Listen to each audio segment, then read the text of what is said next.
Hello सो नमस्कार। एक बार फिर से स्वागत है आपका चाणक्य ग्रुप ऑफ इकोनॉमिक्स में। एक शानदार सेशन में जुड़ जाइए। और आज का जो सेशन है काफी इंपॉर्टेंट है अपकमिंग एग्जाम्स में। UGC net, KVS NBS, EMRS. देखो ईएमआरएस 22 मार्च को है, 28 को केवीएस एनबीएस का है। और अदर भी पीजीटी इकोनॉमिक्स, यूपी के पीजीटी इकोनॉमिक्स आने वाले हैं और उत्तराखंड में पीजीटी इकोनॉमिक्स आने वाले हैं। एक कॉमन लेक्चर रहेगा करंट इकोनॉमी में, जिसमें आपके मल्टीपल टॉपिक्स कवर हो जाएंगे। ये टोटल 12 चीजें हैं जो हम लोग कवर करने वाले हैं इस सेशन में। हमेशा हम लोग हर 6 महीने बाद ये रिवाइज करते हैं। और 6 महीने में एक जो आप पुराने व्यूअर्स होंगे उनको पता है कि यहाँ से क्वेश्चंस आते ही आते हैं, तो कोई ऑप्शन नहीं है वीडियो स्किप करने का या कोई कॉन्सेप्ट नहीं पढ़ने का। ठीक है, हाँ जरूर हम लोग 40 मिनट इसमें इन्वेस्ट करेंगे। आगे आने वाले 30 से 40 मिनट में कवर करेंगे कॉन्सेप्ट को। तो एक बात ये मान के चलो, आप अपने पास या तो पेन और पेपर रख लो, या फिर जो इंपॉर्टेंट चीज है उसको स्क्रीनशॉट ले लेना, बाद में आप नोट्स में ऐड कर लेना। आपको एग्जाम में क्वेश्चन बनेंगे ही बनेंगे यहाँ से। ठीक है, चलिए ये 12 जो सेक्टर्स हैं या 12 अलग अलग टॉपिक्स हैं, ये हम लोग कवर करेंगे इस सेशन में। जो हमने डाटा लिया है इसमें मोस्टली हमने डाटा लिया है मंथली इकोनॉमिक रिव्यू। ठीक है, डिपार्टमेंट ऑफ इकोनॉमिक अफेयर इसको पब्लिश करता है। फेब 2026 का ये डाटा रहेगा, बिल्कुल अपडेटेड डाटा। ठीक है, तो पास्ट 6 मंथ की जो करंट इकोनॉमी है इसमें हम लोग ऐड करने की कोशिश की है। कुछ कुछ डाटा जो पास्ट 6 मंथ का नहीं था उसको हमने पिछला डाटा भी यूज किया है। ठीक है, अगर जो डाटा अवेलेबल नहीं है, बट हाँ सब डाटा जो है वो ऑथेंटिक है, विद सोर्स इसमें मेंशन्ड है। चलिए, सो हाँ 30 से 40 मिनट दैट इज इन्वेस्ट कर रहे हो तो जाहिर सी बात है सीखने को बहुत कुछ मिलेगा इसमें से। चलिए, सबसे पहले हम स्टेट ऑफ इकोनॉमी पढ़ लेते हैं कि इकोनॉमी हमारी कितनी ग्रो कर रही है, क्या क्या सेक्टर्स में कुछ कुछ चेंजेस आया है डाटा में, वो देख लेते हैं। सबसे पहले तो यही है कि जो हमारा जीडीपी है वो जीडीपी का बेस ईयर रिवाइज्ड हुआ है। पहले 2011-12 था और अब कितना है, अब है हमारे पास जीडीपी का बेस ईयर 2022-23। हाँ जी, सबसे पहला क्वेश्चन तो यही बन गया। और ये अपकमिंग एग्जाम में क्वेश्चन बनेगा ही बनेगा कि जीडीपी का रिवाइज्ड बेस ईयर क्या है। ठीक है, तो 2022-23 है, उसके हिसाब से अब देखो जीडीपी ग्रोथ के फोरकास्टिंग या फिर जीडीपी ग्रोथ के आंकड़े ही बदल गए। इसमें देखो अब 2024 से 2026 की जो फिजिकल ईयर है इसमें 7+ ग्रोथ रेट रही है रिवाइज्ड एस्टिमेट के हिसाब से, या फिर जो रिवाइज्ड आपका बेस ईयर है उसके हिसाब से। ग्रोथ एस्टिमेट 7.2 फिजिकल ईयर 24, और 7.1 फिजिकल ईयर 25, और 7.6 फिजिकल ईयर 26। याद रखना बड़ा मुश्किल है, 7.2, 7.1, 7.6 ये इस जो नया हमारे पास रिवाइज्ड बेस ईयर है उसके अकॉर्डिंग है। ठीक है, आगे बढ़ते हैं। That is growth estimated. GVA की ग्रोथ एस्टिमेटेड क्या है फिर? GVA growth at 7.7%। ठीक है, was higher than GDP growth for fiscal year 26। Next, nominal GDP की भी इन्होंने ग्रोथ बताई है रिवाइज्ड बेस ईयर के हिसाब से 8.6% इन फिजिकल ईयर 26। ठीक है, एक बात ये याद रखना, जब भी बेस ईयर जितना नियर होगा करंट ईयर के उतना ही जीडीपी ग्रोथ ज्यादा बताएगा, क्योंकि जो प्राइजेस होते हैं हमेशा जो प्राइजेस होते हैं वो करंट ईयर्स में ज्यादा होते हैं और पिछले ईयर्स में थोड़ा कम होते हैं। 2011-12 बेस था, वहां प्राइजेस कम होंगे, लेकिन अगर 2022-23 में कंपेयर करोगे आप तो प्राइजेस आपको ज्यादा मिलेंगे, है ना। चलिए आगे बढ़ते हैं, एक डाटा और डिस्कस कर लेते हैं। एमओएसपीआई का ये डाटा है, ministry of statistics and programme implementation का डाटा है। इसमें ये ग्रोथ रेट ही दिखाया है इन्होंने। सेकंड एडवांस एस्टिमेशन है ये फिजिकल ईयर 26 का।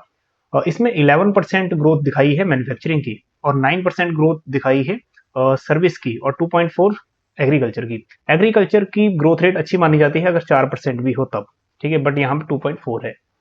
चलिए, that one is most important. इसको टेलीग्राम ग्रुप में शेयर भी किया था हमने 2-3 दिन पहले।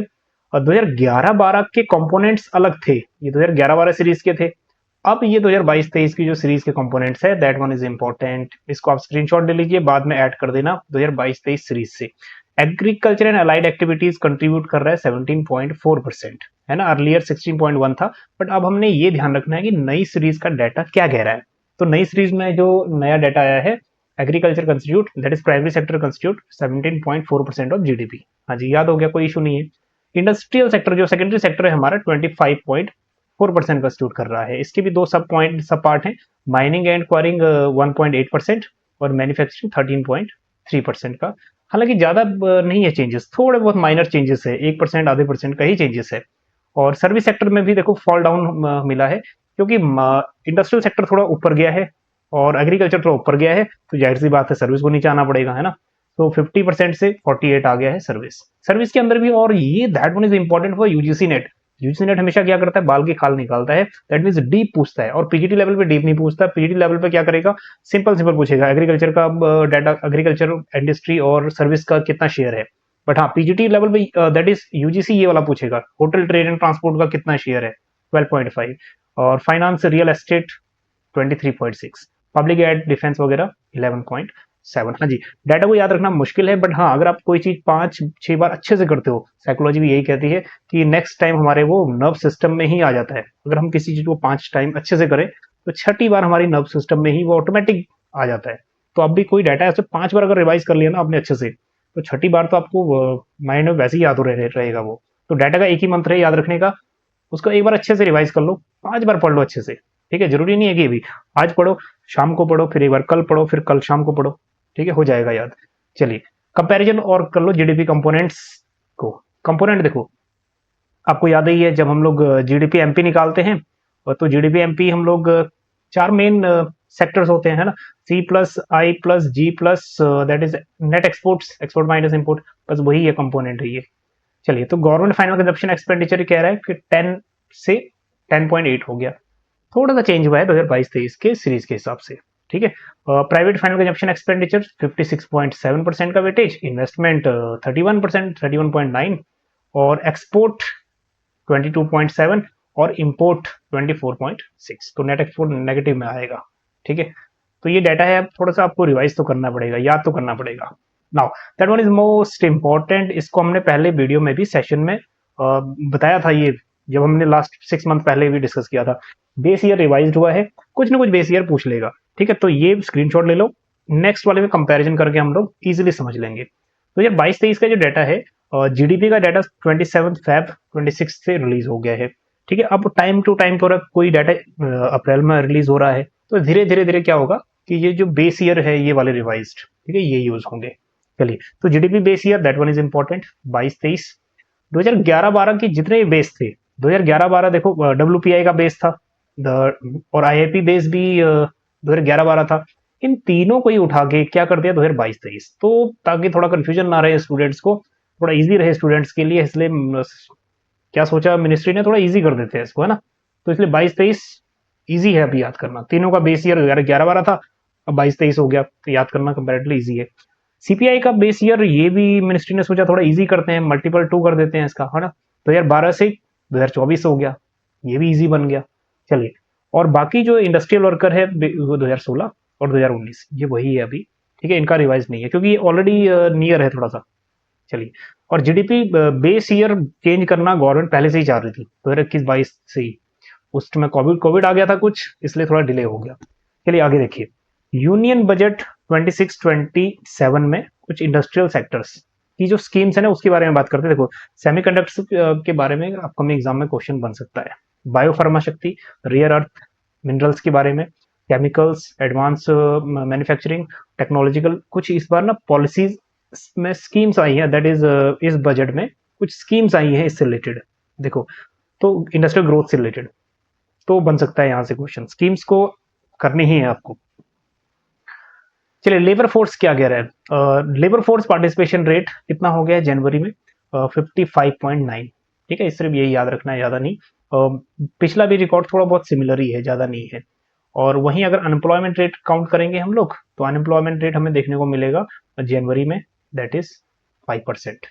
ठीक है, अनएम्प्लॉयमेंट रेट। चलिए, उसके बाद कुछ कैपेक्स है, कैपिटल एक्सपेंडिचर्स। अब जो टोटल एक्सपेंडिचर है उसमें 77% रेवेन्यू एक्सपेंडिचर है। गवर्नमेंट ने कैपिटल एक्सपेंडिचर पिछले सालों में चेंज किया है, पिछले दोनों सालों में बढ़ाया है। ठीक है, तो अब 23% हो गया। अब ये गवर्नमेंट ने कंपेयर कर रही है फिजिकल ईयर 2018 से, 2018 में ये 12% शेयर था, अब 23% शेयर है। याद रखना ये टोटल एक्सपेंडिचर का शेयर है। ठीक है, चलिए, और ईयर बाय ईयर और यहाँ पे ग्रोथ भी है, बट हाँ इतना नहीं जाने की जरूरत है, सिर्फ ये याद रखना है ना, टोटल एक्सपेंडिचर का 23% कैपेक्स है। चलिए, कुछ स्कीम्स आई थी, ठीक है, बायोफार्मा से रिलेटेड, और national institute of pharmaceuticals education and research कहाँ कहाँ सेटअप होंगे, और उसके बाद upgradation of national health institute कहाँ होगा, रांची एंड तेजपुर में। ये इस टाइप से क्वेश्चन बन सकते हैं कि कौन सा इंस्टीट्यूट कहाँ ओपन होगा। ठीक है, जैसे निम्हांस इन नॉर्थ इंडिया, ठीक है, कहाँ कहाँ सेटअप होंगे, तो ये आपको स्कीम्स कवर करनी पड़ेंगी, है ना। चलिए, अब देखो एक और बजट का ही पोर्शन है, सबका साथ सबका विकास, ठीक है, यूनियन बजट का ये। इसमें क्या हुआ ना, जेंडर बजट में थोड़ा इसमें ज्यादा फोकस किया। हालांकि ये क्वेश्चन भी बन चुका है, gender budgeting was implemented from which budget, ठीक है, याद रखना, आपको पता ही है यार, आप लोग सब जानते हो, है ना, 2005 से 2006 से इसको इम्प्लीमेंट किया था, ठीक है। अगर नहीं पता है तो नोट कर लेना डेट, 2005 से ये स्टार्ट हुआ है जेंडर बजटिंग। इसमें क्या होता है कि जेंडर जो स्पेशल जेंडर है उसको एक मेन स्ट्रीम में लाने की कोशिश होती है, दैट मीन्स फीमेल को, है ना। तो इसलिए ये जो भी खर्चा है ये थोड़ा बढ़ाया है गवर्नमेंट ने, that is risen to 9.37% fiscal year 27 में, 8.86% फिस्कल ईयर 26 में, ठीक है। अब ये कह रहे हैं कि 5 लाख करोड़ रुपीज अलोकेट किया है welfare of women and girl, ठीक है। चलिए बस इतना याद रखने की जरूरत है। आगे देखो, अगर हम लोग इसका कंक्लूड निकालें जो भी इकोनॉमिक सर्वे था वगैरह, तो इसमें ये कह रहा है कि, और जो भी इकोनॉमिक रिव्यू था मंथली, वो ये कह रहा है कि फिस्कल ईयर 26 में रियल जीडीपी ग्रोथ 7.6, हाँ जी, फिस्कल ईयर में 26 में 7.6, और जीवीए की ग्रोथ रहेगी 7.7, ठीक है। जीवीए ग्रोथ ज्यादा दिखा रहा है और जीडीपी ग्रोथ 7.6 दिखा रहा है। चलिए नेक्स्ट, ग्लोबल इकोनॉमी क्या कह रही है, सिर्फ इतना टच करना है हमें कि ग्लोबल इकोनॉमी फोरकास्टिंग कितना। देखो ग्लोबल इकोनॉमी में ना, वर्ल्ड इकोनॉमिक आउटलुक जो आईएमएफ जारी करता है, क्वेश्चन तो यही बन गया पीछे कि world economic outlook published by which organization, तो इंटरनेशनल ऑर्गेनाइजेशन आईएमएफ, ठीक है, जो पब्लिश करता है इसको। चलिए क्वेश्चन आपसे पूछ रहा हूँ, ट्विन ऑर्गेनाइजेशन में आईएमएफ के साथ कौन सा ऑर्गेनाइजेशन है, ये भी कमेंट कर देना। चलिए 3.3% 2026 में ग्रोथ रहेगा, वर्ल्ड ग्रोथ जीडीपी का, और 3.2% रहेगा कह रहा है 27 में, थोड़ा सा डाउन। चलिए तो यही है, दैट इज 27 में 3.2, ठीक, ग्रोथ प्रोजेक्शन, ठीक है, वर्ल्ड इकोनॉमी का। चलिए अब आगे बढ़ते हैं एक्सटर्नल सेक्टर में। एक्सटर्नल सेक्टर में थोड़ा सा बात कर लेते हैं कि इंडिया के एक्सपोर्ट और इंपोर्ट पे। देखो सबसे पहले है कि ये जो डाटा है ना, ये अप्रैल टू जनवरी फिस्कल ईयर 26 का है, मतलब अप्रैल 2025 से लेकर जनवरी 2026 तक का, ठीक है। 2027 में फरवरी में ये 2026 में पब्लिश हो गया। तो इस पीरियड में टोटल एक्सपोर्ट्स कह रहा है, टोटल एक्सपोर्ट 6.2% से ग्रो किया है। कितना पहुंच गया है, 720 billion dollar, 720 billion dollar. Merchandise export 2.2% से ग्रो किया। लेकिन मैं ये चाहूंगा कि इस डाटा मैंने ज्यादा ना पढ़ो आप, इस डाटा में ये हमने मेंशन तो कर दिया है यहाँ पे, क्योंकि कई बच्चों को रिक्वायर्ड रहता है ये डाटा। जो इंपॉर्टेंट चीज है मैं वही करता हूँ। देखो सीएडी इंपॉर्टेंट है, सीएडी 0.8% हो गया, करेंट अकाउंट डेफिसिट, ठीक है। एक्सपोर्ट और इंपोर्ट के बीच का डिफरेंस मतलब थोड़ा कम हो रहा है अभी, 0.8% हो गया जीडीपी का, ठीक है। पहले कह रहा है कि 1.3% था ये first half of 2025 fiscal year का। चलिए तो 0.8 ये याद रखना है। सेकंड थिंग ये याद रखनी है कि रेमिटेंसेस में 2022 से हम लोग टॉप पे चल रहे हैं, अभी भी रेमिटेंसेस में टॉप पे हैं। रेमिटेंसेस होता है कि हमारा कोई रिलेटिव एब्रॉड रहता है और वो पैसे भेजता है।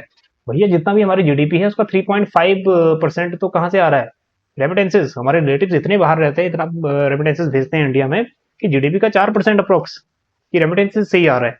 चलिए 135.4 बिलियन, ठीक है, फिस्कल ईयर 25 में। चलिए कुछ डाटा इकोनॉमिक सर्वे वाला है, हालांकि मैं इसमें जो इंपॉर्टेंट चीज है वही डिस्कस कर लेता हूँ। इसमें करंट अकाउंट डेफिसिट 0.8, ठीक है, first half of fiscal year 26, ठीक है, ऑफिशियल डाटा है। और एक्सटर्नल डेप्ट टू जीडीपी रेशियो, एक्सटर्नल डेप्ट टू जीडीपी 19.2 हो गया है, ठीक है, सितंबर 2025 तक, ठीक है। खैर फॉरेक्स तो हम बाद में डिस्कस करेंगे। इंपोर्ट कवर हमारे पास इतना हमारे पास रिजर्व है कि हम लोग उसको इंपोर्ट कवर कर सकते हैं, या फिर स्टॉक है हमारे पास 11 मंथ्स की, हमें जरूरत नहीं पड़ेगी, स्टॉक है इतना कि इंपोर्ट कवर हो जाए। चलिए इंपोर्ट की अगर हम बात करें तो इंपोर्ट भी ग्रो हुआ है 6.5% से, ठीक है। चलिए आगे मुझे लग रहा है कि ये चीजें सर्विस का इंपोर्ट वगैरह कितना ग्रो हुआ है ये क्वेश्चन बना नहीं, फिर भी हमने ऐड किया है डाटा। चलिए आगे बढ़ते हैं। ग्लोबल ट्रेड का डेवलपमेंट देखो, डब्ल्यूटीए कह रहा है कि जो ग्लोबल इस बार 2026 का जो ग्रोथ है वो 0.5% रहेगा, ठीक है, डिसलेरेट होगा, दैट मीन्स नीचे की तरफ ग्रोथ आएगी, 0.5% होगा, ठीक है, 2026 में, बल्कि 2025 में 2.4 थी, क्योंकि इसमें आप देखो वॉर भी है, ठीक है, ईरान इजराइल यूएसए, ठीक है, वॉर भी चल रहा है, तो उसका इंपैक्ट तो ग्लोबल पड़ेगा ही पड़ेगा। चलिए अब एक टॉपिक और है, इंडिया एक्टिव ट्रेड पैक्ट। अच्छा रिसेंट ईयर्स में ना इंडिया ने अन्य देशों के साथ भी ट्रेड पैक्ट किए हैं, जैसे उसमें that is free trade agreement हो गया, कॉम्प्रिहेंसिव इकोनॉमिक पार्टनरशिप हो गया, ठीक है, जिसको सेपा हम बोलेंगे आगे, ईयू के साथ, यूके साथ, एफ्ता, स्विट्जरलैंड, नॉर्वे वगैरह इनके साथ, ठीक है। तो ये आप स्क्रीनशॉट ले लेना, इसको हम डिटेल में नहीं जा रहे इस पे, सिर्फ ये इसलिए था क्योंकि कुछ कुछ अभी ट्रेड पैक्ट्स इंडिया ने बनाए हैं कुछ इसके लिए, ठीक है। यूके के साथ अलग पैक्ट है और यूएई के साथ अलग पैक्ट है, तो इसका स्क्रीनशॉट ले लेना, एक बार ओवरव्यू कर लेना कि किस कंट्री के साथ कब पैक्ट किया था। हालांकि यहाँ से क्वेश्चन अभी बनने शुरू नहीं हुए, क्योंकि इंपॉर्टेंट तो है, यूजीसी के लिए इंपॉर्टेंट है। चलिए आगे बढ़ते हैं। एक्सटर्नल डेब्ट टू जीडीपी रेशियो कितना है इंडिया का? 19.2%। हमारे पास जो एक्सटर्नल डेब्ट है वो जीडीपी का कितना है? That is 19.2%। So that is external डेब्ट टू जीडीपी रेशियो कितना? 19.2%। और अगर हम डेब्ट टोटल मिला दें, ठीक है, नेक्स्ट लास्ट फिजिकल का और पिछला भी, तो कितना बन जाएगा? 56.1% ऑफ जीडीपी। हमारी जीडीपी 100 रुपए कमा रही है, तो हमने देना कितना है? हमने 56 रुपीज तो देना ही है। टोटल डेप्ट है हमारे पास। लेकिन ये डेप्ट जो है किसी जो जीडीपी है उससे भी ज्यादा है। कई कंट्रीज का क्या है ना, जीडीपी से ज्यादा एक्सटर्नल डेप्ट है, ठीक है। लेकिन अगर वो डेप्ट डेवलपमेंटल पर्पज के लिए काम हो रहा है तो वो डेप्ट अच्छा माना जाता है, इट इज गुड डेप्ट, ठीक। हाँ, लेकिन ज्यादा अगर हो जाए तो डेप्ट ट्रैप में ही फंस जाते हैं। चलिए 55.6, 26, 27। चलिए ओवरऑल मिला के रखिएगा 56% ऑफ जीडीपी। यूएस टैरिफ का क्या इंपैक्ट पड़ा है इंडिया पे? देखो 25% रेसिप्रोकल ड्यूटी इंपोज की थी और उसके बाद 25% पेनल्टी इंपोज की थी, है ना, क्योंकि हम रशिया से ऑयल इंपोर्ट कर रहे थे, तो 50% टैरिफ हो गया था। अब इसको रिड्यूस कर दिया है, इसको 18% कर दिया है, ठीक है, जनवरी फरवरी में यूएसए ने। चलिए कुछ यूएस इजराइल ईरान का कॉन्फ्लिक्ट चल रहा है, उससे हमारे क्या हो रहा है? That is energy security risk आ गया है, रिस्क ऑफ इन्फ्लेशन आ गया है। देखो जो मेन एनर्जी सोर्स है ना, एनर्जी, हम लोग उसको बोलते कोर इन्फ्लेशन, आपने सुना होगा core inflation, price of increasing except fuel and energy. एक फूड हो गया, फूड और एनर्जी, हमें दो मेन कॉन्सेप्ट है। फूड इन्फ्लेशन होगा तो भी महंगाई ज्यादा हो जाएगी, हम लोग सीधा इम्पैक्ट करेगा। और अगर फ्यूल के प्राइसेस बढ़ेंगे तो ये भी सीधा इम्पैक्ट करेगा अदर कमोडिटी पे, ठीक है। तो एलपीजी क्राइसिस वगैरह चल रहे हैं, तो इसमें कुछ ज्यादा नहीं है। हाँ ये है कि इसका इम्पैक्ट क्या होगा। इसका इम्पैक्ट ये होगा कि इकोनॉमी जो है हमारी है 6.3%, जो एक्सपोर्ट रिडक्शन हुआ है 6.3% by physical year 26-27। Now that one is most important. Physical sector, अभी तक मजाक चल रहा था, लेकिन हाँ अभी इंपॉर्टेंट है थोड़ा सा।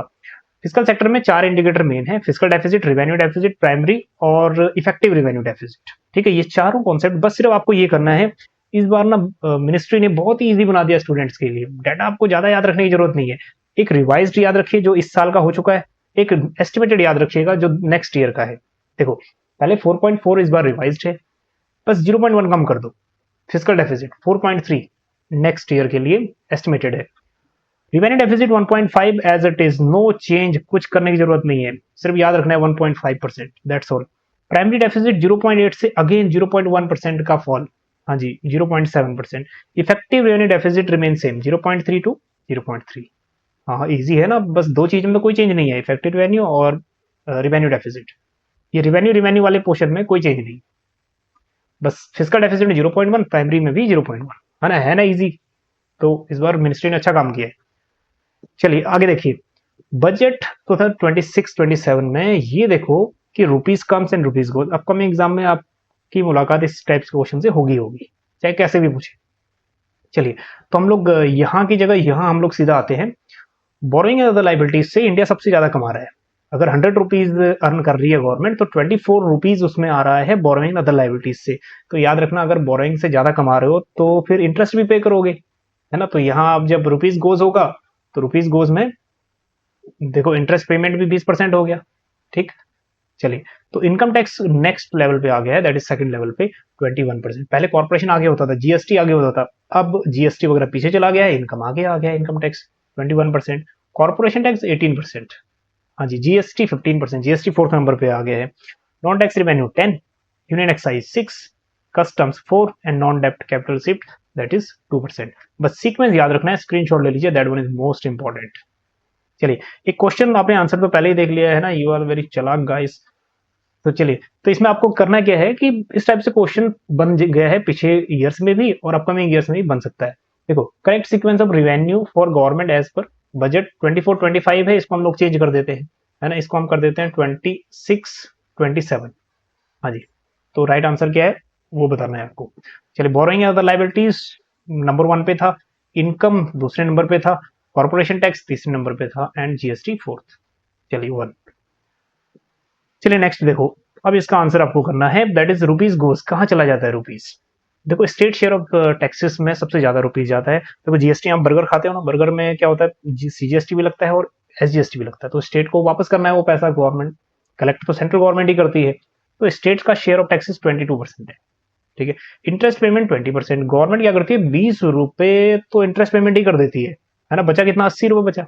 चलिए उसके बाद सेंट्रल सेक्टर स्कीम में 17%, डिफेंस 11%, सेंट्रली स्पॉन्सर्ड स्कीम्स 8%, ठीक है, फाइनेंस कमीशन 7%, है ना, अदर एक्सपेंडिचर भी 7%, चलिए 6% एंड 2%। चलिए तो ये याद रखिए ना, ये सीक्वेंस याद रखना आपको मैं एग्जाम में। एक क्वेश्चन आपके लिए है फिर ये, arrange the following expenditure in descending order. ठीक है, डिसेंडिंग ऑर्डर में इसको सेट करना है, हालांकि ये पीवाईक्यू है, याद रखना ऑर्डर थोड़ा बहुत ऊपर नीचे भी हो सकता है, बट लेकिन चलिए करें आंसर, दें इसका आंसर, नहीं तो वीडियो पॉज कर लेना। ठीक है, ये जो है करंट का है, हालांकि क्वेश्चन पुराना है बट हाँ सीक्वेंस तो लगभग सेम ही है ना। चलिए तो fourth one that is C 4213। ठीक है, चलिए आगे बढ़ते हैं। Again that one is also most IMP. Most IMP क्या है, 16 फाइनेंस कमीशन की रिकमेंडेशंस। हमेशा क्वेश्चन आता है 14 15, अब आया 16 से आएगा, ये आएगा क्वेश्चन, क्या रिकमेंडेशन है। हाँ जी, इसकी रिकमेंडेशन जो है 16 फाइनेंस कमीशन की, चेयरमैन कौन है, डॉक्टर अरविंद पनगरिया। इन्होंने अपनी जो रिपोर्ट है वो सौंपी है फाइनेंस मिनिस्टर को 1 Feb 2026 को। अब इसमें इस रिपोर्ट में क्या है, मतलब पार्लियामेंट में सबमिट करी है। अब इसमें देखो इनकी जो रिकमेंडेशन है वो 2026-23 से लेकर 2030-31 तक वर्क करेगी, अप्लाई होगी। ठीक है, अब इन्होंने नेक्स्ट ईयर 2026-23 के लिए कितना रिकमेंडेशन किया है ग्रांट का, that is 1.4 lakh crore rupees for the state for the year 26-27, recommended by 16 finance commission. एक क्वेश्चन तो यही हो गया। ठीक है, 16 फाइनेंस कमीशन को आप हल्के में मत लेना, क्वेश्चन बनेगा यहां से। चलिए अब यहां say that one is most important, कि ये जो क्राइटेरिया फॉर डिवोल्यूशन है, यहां से क्वेश्चन बनेगा आपका। हो सकता है कि जो आपका पीजीटी लेवल पे अभी एग्जाम देने जा रहे हो, केवीएस एनवीएस ईएमआरएस का, हो सकता है इसमें भी पूछ ले कि 16 फाइनेंस कमीशन की रिकमेंडेशन के हिसाब से डिवाइजिबल पूल वगैरह पे डिस्कस करे। तो ये याद रखना है अभी आपको। देखो इनकम डिस्टेंस सबसे ज्यादा होता था, सबसे ज्यादा वेटेज मिलता था इनकम डिस्टेंस, तो अब इसको थोड़ा डाउन कर दिया, 45% से 42.5 कर दिया है। ठीक है, याद रहेगा। एरिया 15% था, इसको 10% कर दिया 15 से। पॉपुलेशन 2011 की 15% से बढ़ा दिया है, 17.5% कर दिया है वेटेज। डेमोग्राफिक परफॉर्मेंस 10% कर दिया, फॉरेस्ट 10%, और ये दोनों इंटरचेंज कर दिए, मतलब ये मान के चलो टैक्स एंड फिजिकल एफर्ट की जगह कर दिया कंट्रीब्यूशन टू जीडीपी। ठीक है, इसको 10% कर दिया। तो ये इंट्रोड्यूस नया हुआ है, ये बात चाहे आप ये कह लो कि टैक्स एंड फिजिकल एफर्ट्स की जगह आया है ये, है ना, तो ये टैक्स एंड फिजिकल एफर्ट्स की जगह ही आया है कंट्रीब्यूशन टू जीडीपी। याद रखना को न्यू फैक्टर कौन सा आया है ये हो सकता है। ठीक है, या न्यू क्राइटेरिया कौन सा ऐड हुआ है, तो ये आपको तो याद रखना ही रखना है किसी भी हालत में, कोई ऑप्शन है ही नहीं दूसरा। चलिए नेक्स्ट, ग्रांट्स फॉर एट। अब यूजीसी वाले थोड़ा सा तैयार हो जाओ, यूजीसी वाले जो स्टूडेंट्स यूजीसी की तैयारी कर रहे हैं, यहां से यूजीसी नेट में ये क्वेश्चन बनेगा, पहले भी बना है, अभी के एग्जाम में जून 2026 में नहीं बनेगा तो नेक्स्ट दिसंबर 2026 में जरूर बनेगा। ये बनेगा क्वेश्चन कि टोटल आउटले या फिर टोटल अमाउंट कितना अलोकेट किया है। देखो total 9.47 crore lakh crore rupees for 5 year period. ठीक है, this comprises number 1 local government के लिए कितना अलोकेट किया है, 7,91,493 करोड़ रुपीस। ठीक है, और उसके बाद 9,47,409 लाख, ये तो टोटल हो गया। और उसके बाद देखो डिजास्टर के लिए 1,55,000 करोड़। ठीक, तो चलिए बाकी देखो लोकल भी है, बेसिक ग्रांट भी है, ये भी थोड़ा यूजीसी वालों के लिए अलर्ट रहना है। यूजीसी वालों को ये भी कंपोनेंट्स करने हैं, क्योंकि पीवाईक्यू बन चुका है यहाँ से पिछले कुछ सालों में। चलिए क्वेश्चन आपके लिए है, ये क्वेश्चन इसका आंसर देना आप। ठीक है, 16 फाइनेंस कमीशन के according highest to lowest weightage किसका है। वीडियो पॉज कर लीजिए फिर आंसर दे सकते हैं, कमेंट में आंसर कर दीजिएगा। चलिए तो इनकम डिस्टेंस, फिर पॉपुलेशन, फिर फॉरेस्ट। चलिए अब बात करते हैं जीएसटी 2.0। देखो जीएसटी रिफॉर्म में थोड़ी सी चीज है समझने वाली। पहली बात है कि 2 स्लैब स्ट्रक्चर हो गया, 5% एंड 18% हो गया, सिंप्लीफाई कर दिया। बाकी 12% और 28% हैज बीन रिमूव्ड। और 40% इन्होंने कर दिया जो सिंट प्रोडक्ट है, दैट इज टबैको, पान मसाला वगैरह, ठीक है, और लग्जरियस गुड्स 40% कर दिया, ठीक है। बाकी और चीजों को भी रिड्यूस किया है, बट सिर्फ आप यही याद रखना। चलिए, फिफ्थ, इन्फ्लेशन का क्या हाल है। इस बार इन्फ्लेशन जो मेजर की गई है मंथली इकोनॉमिक रिपोर्ट में, वो की गई है बेस ईयर 2024 के हिसाब से। सीपीआई बेस ईयर कौन सा है, 2024, उसके हिसाब से। तो हेडलाइन इन्फ्लेशन क्या है उसमें? Headline inflation that is price of everything increases. अगर बढ़ते हैं तो हम उसको हेडलाइन बोलते हैं, जिसमें बास्केट ऑफ ऑल गुड्स। चलिए, इन जनवरी 2026 में 2.75% रही है, ठीक है। 1.14% थी कह रहा है प्रीवियस मंथ में, ठीक है, याद रखना। It is based on new series of base year, ठीक है। सीपीआई बेस ईयर क्या है, 2024। चलिए, and again it is permissible limit under, जो लिमिट है ना 4 ± 2, ये उसके अंडर ही है, बिल्कुल सही है, 2.75 है। नेक्स्ट, फूड इन्फ्लेशन कह रहा है कि -2.34 था, अब हुआ है पॉजिटिव में 2.13। चलिए, ये ट्रेंड है कुछ सीपीआई बेस 2024, ठीक है, 2.7। और फूड इन्फ्लेशन की अगर हम बात करें 2024 के हिसाब से, तो अब 2.13 है पॉजिटिव में। हाँ, दिसंबर 2025 में ये थोड़ा नेगेटिव चला गया था। एक क्वेश्चन आपके लिए, चलिए, सीपीआई और डब्ल्यूपीआई का बेस ईयर, इनमें से करेक्ट ऑप्शन कौन सा होना चाहिए? ठीक है, इस टाइप के क्वेश्चन यूजीसी में भी आएंगे और पीजीटी में भी आएंगे। चलिए, सीपीआई 2024 और डब्ल्यूपीआई 2022-23। आगे बढ़ते हैं। आरबीआई की मॉनेटरी पॉलिसी क्या कह रही है? आरबीआई मॉनेटरी पॉलिसी में रेट्स क्या क्या है, that one is important. Repo rate 5.25 पे अनचेंज्ड, 5.25 पहले थी, अभी भी इसको अनचेंज रखा है। SDF, standing deposit facility rate, ये 5%। हमेशा ये एसडीएफ किसके बराबर रहेगा? ठीक है, ये हमेशा लोअर रहेगा रेपो रेट के। और इसके दो रेट और हैं जो 0.25 ऊपर रहते हैं अभी, एमएसएफ और बैंक रेट, 5.5, 5.5, ठीक है। सीआरआर 3% है और एसएलआर 18% है, ठीक है। आई होप कि ये सारा डाटा याद रहेगा, क्योंकि ये इजी है। 3.35 है रिवर्स रेपो रेट, और रिवर्स रेपो रेट 2020 से चेंज ही नहीं हुआ, क्योंकि इसकी जगह कौन काम कर रहा है? एसडीएफ काम कर रहा है। चलिए, टोटल रिजर्व कितना हो गया आरबीआई के पास? आरबीआई के पास टोटल रिजर्व हो गया है 725.7 बिलियन यूएस डॉलर का। हाँ जी, it is enough for 11.4 months of goods import, ठीक है। और ये जितना भी हमारा एक्सटर्नल डेप्ट है, ठीक है, उसका 97% है, ठीक। चलिए, एक क्वेश्चन पीवाई की है यूजीसी का, ये वाला, इन रेट्स को असेंडिंग ऑर्डर में ऑर्गेनाइज करना था, ठीक है। अब ये क्वेश्चन बहुत ही बेसिक है, आई होप कि इस टाइप का क्वेश्चन आप मिस मत करना, क्योंकि जब कट ऑफ लगेगी ना, आपका एक एक क्वेश्चन उसमें वेटेज क्रिएट करेगा। चलिए, एक क्वेश्चन का आंसर आप दीजिए। इसमें असेंडिंग ऑर्डर पूछा है 23 सितंबर, तो नहीं, ये एज ऑन टुडे, अगर हम एज ऑन टुडे कहें, ठीक है, वो देख लेना, एज ऑन टुडे, ठीक है, 15 मार्च 2026। चलिए, इंडियन एफडीआई, हाँ जी, ये भी इंपॉर्टेंट है थोड़ा सा। ये जो डाटा है वो डीपीआईआईटी का है, ठीक है, जो डाटा है ऑथेंटिक डाटा है। इसमें ये कह रहा है कि एफडीआई इन्फ्लो जो हुआ है 35.2 बिलियन यूएस डॉलर का हुआ है first half of physical year 26 में, ठीक है। और ये कह रहा है कि जो ये 18% इंक्रीज है, ठीक है, पिछले हाफ में, पिछले सेशन में फर्स्ट हाफ में ये 29.8 बिलियन का था, ठीक है, ये याद रखना है। अब ये कह रहा है कि 2000 से 2025 तक क्यूमुलेटिव एफडीआई कितना हो गया? 1.12 ट्रिलियन हो गया है, 1.12 ट्रिलियन एफडीआई। तो ये इंपॉर्टेंट है, ठीक है, ऑथेंटिक डाटा है। नेक्स्ट, टॉप इन्वेस्टिंग नेशंस कौन कौन से है? सिंगापुर अभी भी टॉप पे है, ठीक है, 12 बिलियन डॉलर के साथ, 34% टोटल शेयर है। यूएस, थोड़ा सा यूएस आगे आ गया, ठीक है, मॉरिशस थोड़ा पीछे चला गया, यूएस सेकंड, मॉरिशस थर्ड, ठीक है, according to latest data. State wise inflow अगर हम देखें, महाराष्ट्र पहले भी टॉप पे था, अभी भी टॉप पे है, 30% share. Karnataka second, Tamil Nadu fourth, Gujarat, that is Karnataka second, Tamil Nadu third, Gujarat fourth. फिर इसके बाद दिल्ली वगैरह आ जाता है। चलिए, लीडिंग सेक्टर कौन है? सर्विस सेक्टर और computer sector, computer software and hardware, ये अभी लीड कर रहे हैं। दोनों का शेयर 16% आ गया है, ठीक है। हालांकि कभी सर्विस आगे निकल जाता था, कभी कंप्यूटर, ठीक है। अभी 16% पे ये दोनों इक्वल है। ट्रेडिंग 6%, टेलीकम्युनिकेशन 5% और ऑटोमोबाइल्स ऑल्सो 5%।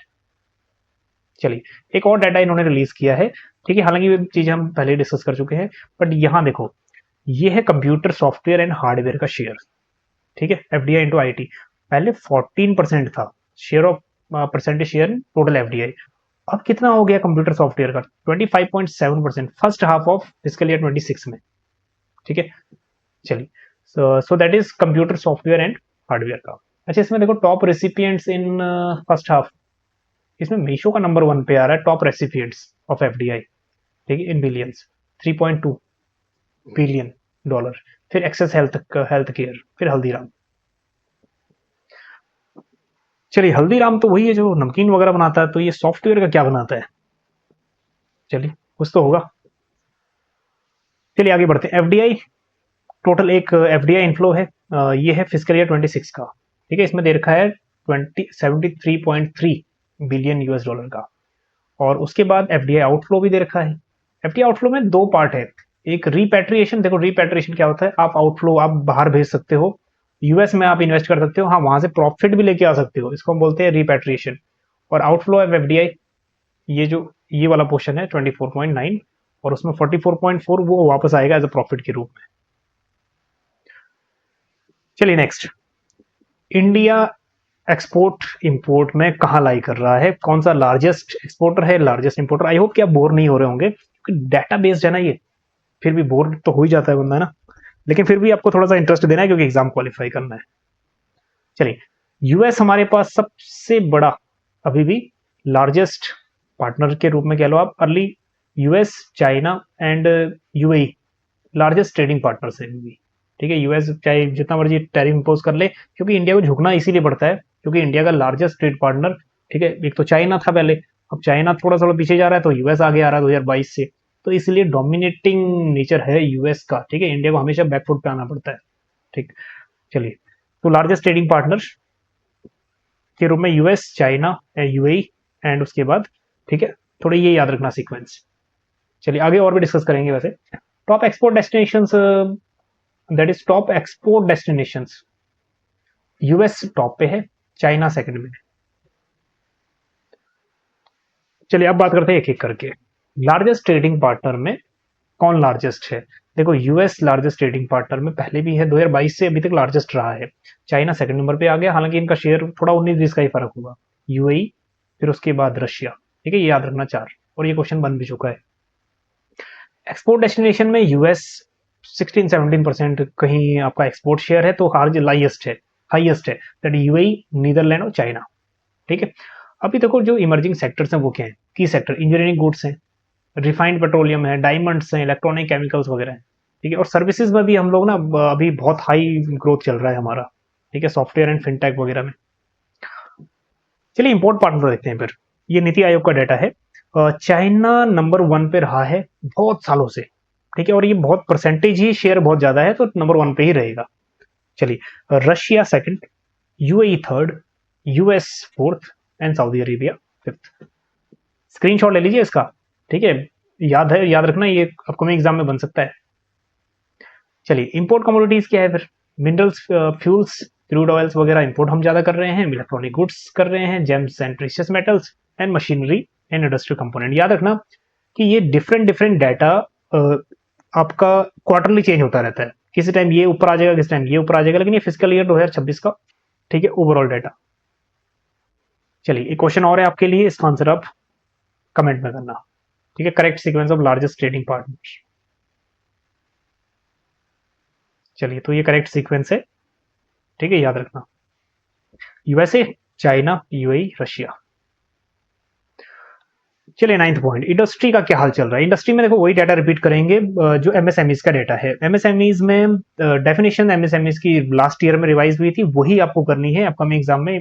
पीजीटी वाले बच्चे ध्यान रखना, 22 को और 28 को जिनका एग्जाम है, ईएमआरएस और केवीएस एनवीएस का, देखो 2.5 मल्टीपल इन्वेस्टमेंट में चेंज किया है, ठीक है। माइक्रो में देखो पहले 1 था, तो अब 2.5 हो गया, ठीक है, इन्वेस्टमेंट की लिमिट। स्मॉल में 10 था, तो 2.5 गुना हो गया 25 करोड़ का। मीडियम एंटरप्राइज की इन्वेस्टमेंट लिमिट थी 50 करोड़, अब 2.5 गुना बढ़ गई है, 125 करोड़ हो गई है। टर्नओवर लिमिट देखो क्या है, 5 करोड़ से 10 करोड़ हो गई है टर्नओवर लिमिट, ये भी इजी है, टू मल्टीपल बढ़ी है, ठीक है, 50 करोड़ से 100 करोड़, 250 करोड़ से 500 करोड़। हाँ जी, तो ये आपको 2.5 और 2 याद रखने के लिए भी ये याद रखना है कि पहले का डाटा क्या था, ठीक है, तो याद रखना पहले का डाटा तो नहीं पूछेगा, रिवाइज डाटा पूछेगा। चलिए आईआईपी बेस ईयर ये भी चेंज हुआ है, 2022-23 आईआईपी हुआ है, तो इसलिए ना जो अभी न्यू डाटा है आईआईपी 2022-23 का अभी वो रिलीज नहीं हुआ है, ठीक है, तो इसमें कुछ मेथडोलॉजीज चेंजेस होंगे, कुछ डायनेमिक सब्सटीट्यूशंस जो कुछ एरियाज है ये कुछ चेंज भी होंगे, है ना, कुछ वेटेज किसी का कम ज्यादा भी होगा। चलो तो इसके अकॉर्डिंग देखो, मैन्युफैक्चरिंग ये पुराना है 2011-12 बेस वाला, मैन्युफैक्चरिंग का 77.63 उसमें टोटल वेट, माइनिंग का 14.37 और इलेक्ट्रिसिटी का 7.99। 2022-23 बेस अप्लाई होने के बाद ये कुछ ना कुछ डाटा हमें नया देखने को मिलेगा, जब भी नया मिलेगा हम लोग जरूर डिस्कस करेंगे। चलिए 8 कोर इंडस्ट्रीज अभी तक है, ठीक है, आईआईपी 40.27% कंस्टिट्यूट करता है इनका वेटेज। चलिए तो इनका जो सीक्वेंस है ये भी याद रखना, सबसे highest weightage to lowest weightage, ठीक है, इसको स्क्रीनशॉट ले लेना, हालांकि एक एक करके डिस्कस नहीं कर रहे हैं यहाँ पे। हाईएस्ट में है पेट्रोलियम एंड रिफाइनरी, लोएस्ट में है फर्टिलाइजर्स। चलिए नेक्स्ट वेटेज। अच्छा यूज बेस्ड क्लासिफिकेशन आईआईपी का 2011-12 बेस का, अब जब 2022-23 जो बेस होगा तो ये डाटा आपको चेंज मिलेगा, लेकिन फिर भी अभी डाटा अवेलेबल नहीं है तो आप फिलहाल यही करना पड़ेगा, ठीक है, इसी डाटा को करना पड़ेगा क्लासिफिकेशन।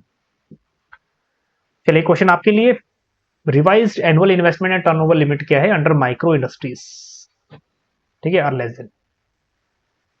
चलिए सो 2.5 करोड़ एंड 10 करोड़ याद रखना, that is micro industries, that is revised, ठीक है, तो एक बार ये याद रखना 2.5 and 10 investment limit and turnover limit दोनों ही याद रखना है आपको। चलिए क्वेश्चन ये भी पीवाईक्यू है, ठीक है, हालांकि इजी क्वेश्चन है तो इस पर ज्यादा फोकस नहीं करते। चलिए टॉप 10 मैन्युफैक्चरिंग का शेयर देख लो 2025 में, चाइना बहुत लीड कर रहा है मैन्युफैक्चरिंग सेक्टर में। देखो एक बार आपको याद होगा ग्रेट लीप फॉरवर्ड एक स्कीम थी चाइना की, ठीक है, ये 1958 में अनाउंस की गई थी चाइना ने।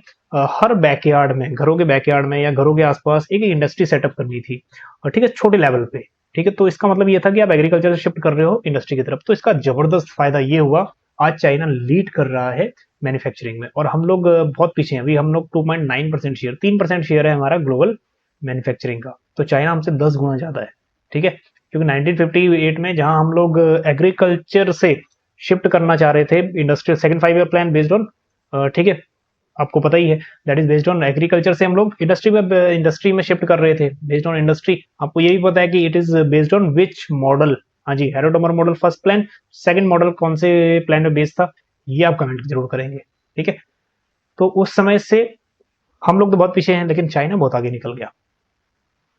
चलिए एचडीआई में क्या है, एचडीआई में डाटा देखो पुराना है तो ज्यादा टाइम नहीं लगाएंगे यहाँ पे। इंडिया की रैंक 130 है, और इस बार जो 2025 में डाटा आया है, 2025 में रिपोर्ट आई है, कि डाटा यूज किया गया 2023 का, ठीक है, 2023 का, तो 2023 में जो इंडिया का एचडीआई वैल्यू है वो कितनी रही है, 0.685, ये याद रखना है आपको, 0.685।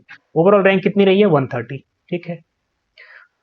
फर्स्ट रैंक किसकी है फिर, आइलैंड की फर्स्ट रैंक है, ठीक है, Norway second, Switzerland third, south Sudan कहता है ये सबसे लीस्ट है 193, 0.388 इसका एचडीआई वैल्यू है। चलिए कुछ इंडिया का डाटा भी इसमें आया है कि लाइफ एक्सपेक्टेंसी में इंडिया ने इंप्रूव किया है, 58.6% था 90 में, अब हो गया 72 ईयर्स लाइफ एक्सपेक्टेंसी। एजुकेशन पहले 8.2 ईयर्स था mean, that is average schooling, अब 13 ईयर हो गई है 2023 तक, अभी भी कम है, अभी भी स्कूल लेवल पे ड्रॉप आउट रेट बहुत है। चलिए इकोनॉमिक ग्रोथ, स्पेशली हम बात कर लें अगर नेशनल इनकम पर कैपिटा की, तो पहले था $2167, अब हो गया है $9000 2023 में।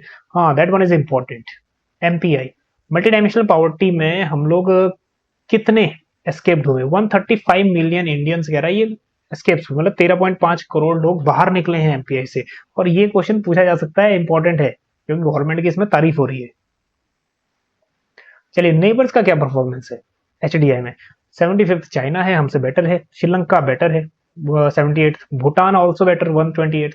हाँ जी, बांग्लादेश के साथ है हम लोग HDI में 130। हाँ जी, नेपाल 145 है, म्यांमार 149 एंड पाकिस्तान 168। ठीक है, धीरे धीरे पीछे जा रहा है, 193 तक ना पहुंच जाए पाकिस्तान। चलिए, sustainable development and climate change में देखो, अब इसमें एक चीज ये देखना कि सस्टेनेबल डेवलपमेंट गोल्स कितने हैं, 17। इन 17 गोल्स को ये याद कर लेना कि किस नंबर पे कौन सा गोल है। हालांकि ये काम थोड़ा सा मुश्किल है, बट हाँ, यूजीसी में पूछता है कि SDG 13 क्या कहता है। तो इसका एक बेस्ट तरीका ये है, अब इसको सेग्रीगेट कर लो, फर्स्ट 5, सेकंड 5, थर्ड 5, ठीक है, लास्ट के 2। तो कम से कम आपको ये हो जाएगा कि फर्स्ट कैटेगरी में कौन है, सेकंड में कौन है, थर्ड में कौन है। चलिए, इंडिया 99th प्लेस आया है 2025 में। ठीक है, पहले ये था 2024 में, दैट इज 19th। उससे पहले और भी पीछे था। चलिए, अभी स्कोर रहा है इसका 67 आउट ऑफ 100। ठीक है, 2030 तक कंप्लीट करना है 100। चलिए, कुछ स्ट्रेंथ देखो, कुछ कुछ SDG 7 affordable and clean energy 99.2% तक पहुंच गया। अब 100% तक ही तो पहुंचना है। ठीक है, और SDG 9 ये बढ़िया कर रहा है। कुछ इंप्रूवमेंट हुई है कह रहा है SDG 13, 14, 15 में। ठीक है, waste management, biodiversity, conservation and industrial pollution में थोड़ा इंप्रूवमेंट हुआ है। रीजनल कंपैरिजन करेंगे तो हमें क्या मिलेगा, पाकिस्तान 140 रैंक, बांग्लादेश 114। ठीक है, और हमसे आगे कौन है, 74 भूटान, नेपाल भी 85 नंबर पे है, 93 श्रीलंका, ये हमसे आगे है। ठीक है, SD that is sustainable development goals में। चलिए, अच्छा, एक नीति आयोग ने 2023-24 में रिपोर्ट जारी करी, इंडिया के अंदर जो रैंकिंग है SDG में, उसमें केरला एंड उत्तराखंड ये टॉप पे रहे हैं। ठीक है, ये क्वेश्चन PYQ बन चुका है, याद रखना। ये PGT लेवल पे भी ध्यान रखना, 79 इन्होंने स्कोर किया है। Bihar, Jharkhand other requires accelerator, इसमें भी थोड़ा सा अदर जो बैकवर्ड पहले माना जाता था बिहार, झारखंड वगैरह, लेकिन अब इन्होंने भी थोड़ा सा एक्सेलरेट किया है।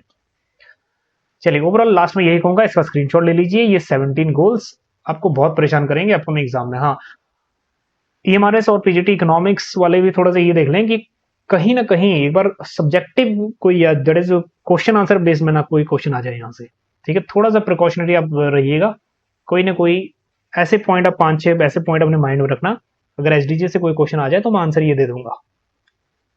चलिए, SDG 3 is related to what, comment करना।